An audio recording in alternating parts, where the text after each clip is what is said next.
welcome. I'm thrilled that you could join me for this week's Angel Messages. My name's Elizabeth Harper from sealwithlove.com and intuitivesoulcircle.com. We are using fairy cards today. I feel like this fairy energy is coming up to shake us up a little bit and guide us back to what our center is. Bring us back to our center. That's the sense of it. Anyway, what I'd love for you to do is place your hands over your heart. Invite the fairies in. Invite the angels in. Invite all the light in.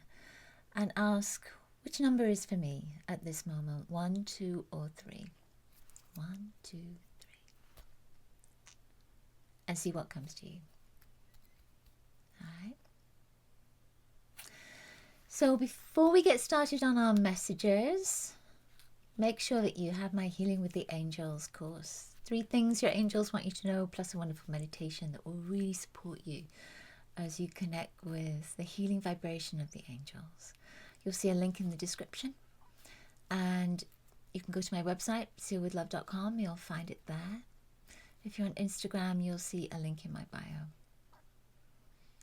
All right, so let's get started with the fairy energy. We're going to pick a card for everyone, and then we'll pick the 1, 2, 3. Okay. I find I want to shuffle the card 3 times, but right now, apparently it needs to be more than 3. So I can really feel that vibration coming in. Love that. Okay, for all of us, for all of us. Of course it is. Let's look in a book.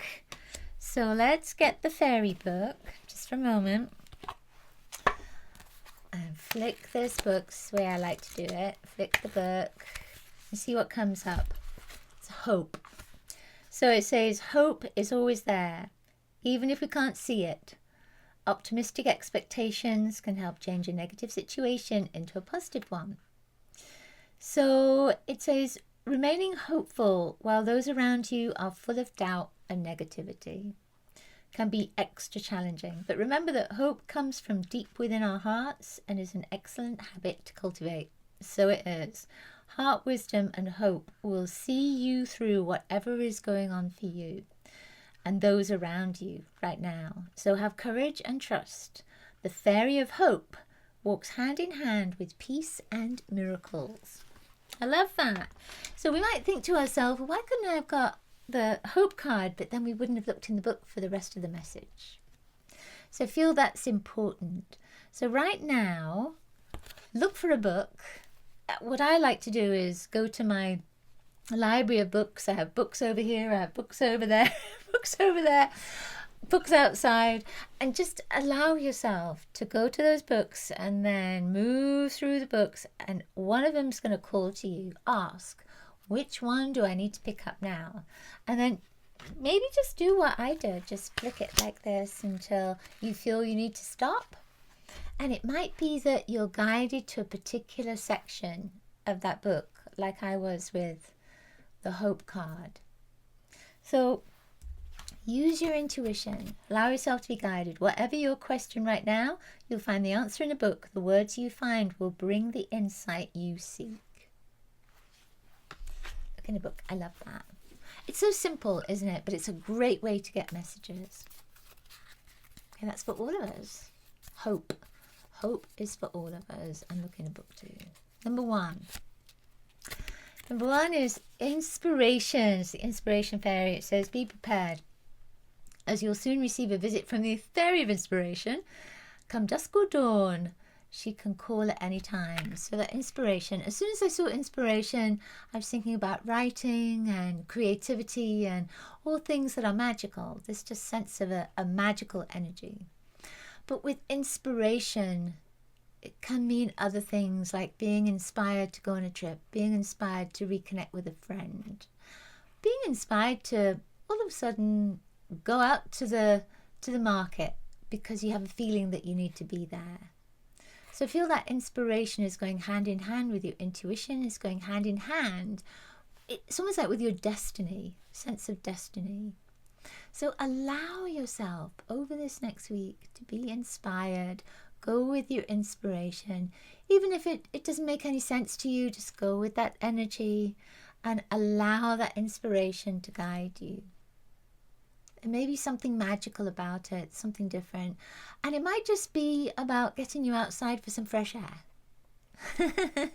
Might seem like something amazing is going to happen, but the amazing thing is you breathing in fresh air or having your feet on the earth. So that inspiration, what is coming through for you at the moment? When I think of inspiration, what's coming through for me is my work and some things that I'm working on, and that inspiration coming in to support me. So I'm going to ask for that inspiration to come in. So ask for inspiration to fill you up at this time, to guide you. What do you need at this moment that will help and support you? Ask for inspiration to guide you to that support, to guide you to whatever it is you need right now. All right. Number two is new beginnings. This is perfect. It says the fairy godmother heralds the joyous news of a new baby. Doesn't necessarily have to be literal, of course. Or the birth of a cherished idea. Protect and nurture your idea as you would a baby. So when you look at that card, you see there's beautiful aqua turquoise that's there. And there's a golden energy below it. In Orosoma, there is a bottle that is turquoise on the top and gold on the bottom, and it's open sesame.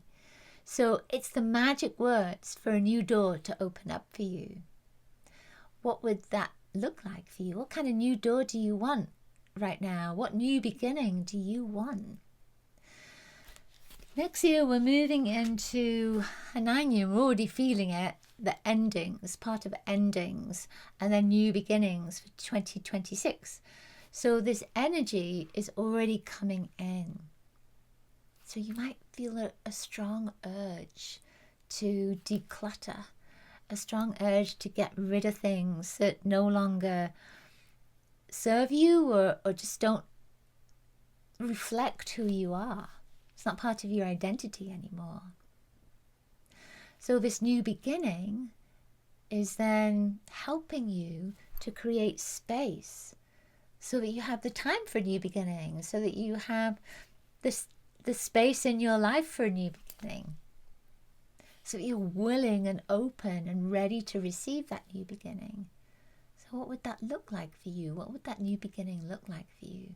And it may be that you have to let go of something that has been a strong part of your life, but deep within your soul you know that it's time to let go. It's not always easy, and we can struggle with that, but there is a natural ending to certain things, and the struggle is really when we're saying no to that natural ending. When we go with the flow, when we go with the flow of the energy, I feel like we started with that, didn't we? With that going with the flow of the energy. Then it makes life so much easier. And that's that flow of inspiration, isn't it? So allow yourself to be inspired as you move into this new beginning, because there's something fresh, some new energy that is there waiting for you. Okay. Number three.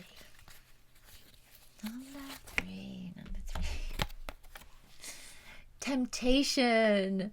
I love it when this card comes up. So it says, are you in denial about an unhealthy habit? Perhaps one that makes you feel guilty? The fairy says you have the power to overcome temptation, whatever its guise. So I always find this to be an interesting card because there's a snake right there in the tree. It gives this idea of, Adam and Eve and the snake, the snake energy being fire and that awakening of understanding, that awakening of life, really. So temptation. So when I feel into this, what comes through is all those beliefs, all those things that we say, all that energy that might be around you at this time that can bring you down, and you buy into it. It's like you become part of it. You take it on, because it's not that it's about like attracts like, it's just that it becomes easier to be in that flow of energy instead of standing back and saying, no, I don't need to do this. I don't need to be a part of this. This is what I would do in the past, and now it's time for me to step out of that. We are coming up to that time when there's going to be a lot of food on the table, right? Certainly in the United States, Thanksgiving is coming up, and there's certainly a lot of eating that happens around that time. And then there's Christmas, a lot of eating that happens around that time. So that temptation could be about taking more into your body that maybe doesn't serve your body, taking things into your body that aren't necessarily good, aren't necessarily healthy for your beautiful temple. So that could be part of the temptation. Part of the temptation sometimes could be, I don't know, about being lazy, or about being too active, or not being focused. And it's just something that you've done and continue to do. And then it's looking down at the core of why that's happening. And it might be that something simple, like avoiding success, avoiding being in your power, avoiding being loved. So when you look at temptation, or your mention of that card, it's not necessarily what you think it is. Just look at what has been holding you, and what have you been holding onto. That might be part of this energy of temptation, because it's addiction. It's this sense of being addicted to a certain vibration, a certain energy. And that addiction doesn't have to be a negative thing. You don't have to beat yourself up about it. It's not a judgment at all. It's that we all do it. We can all hold on to things that really we don't need to hold on to them. So temptation can come in lots of different guises. And I feel that this, again, is about letting go. There's a lot of energy here that is about letting go and moving into this place of light, inspiration, divinity, manifestation, abundance. It's what we're working with in the soul circle, is abundance. And just this sense of being in the flow of abundance, being in the flow of inspiration, like the first card, being in the flow of letting go, and then being open to new beginnings, being in the flow of releasing temptation, releasing what just doesn't resonate with you anymore. It becomes habit, letting go of those habits, routines, so you can step into a new energy. All of the cards are connecting together. They're all saying, to me, they're all saying the same thing. I love that. So just as we're completing, I get this strong sense of Archangel Michael coming in. So call on Archangel Michael this week to help you to release the energy that has been holding on. And then I get this feeling of Archangel Chamuel coming in, and invite Archangel Chamuel to help you to open your heart to what is true for you, what is right for you, what is supportive for you. Ask Archangel Chamuel to help you to open your heart to the realization that you are worthy and good enough, that you are loved always, unconditionally. Okay, I feel that's it. Thank you so much for being here, as always, with me. I so appreciate your presence, your light, your comments, everything. Thank you. Thank you for sharing my work, and I'll see you next week. Angel blessings to you.